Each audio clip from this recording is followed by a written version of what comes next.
第1031章大会落幕。萧炎居然点头答应，这倒是令得包括凤七儿在内的所有人愣了一下。这种事可不是儿戏，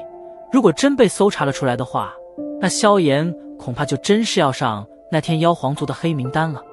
风尊者眼中掠过一抹担忧之色，目光望着萧炎，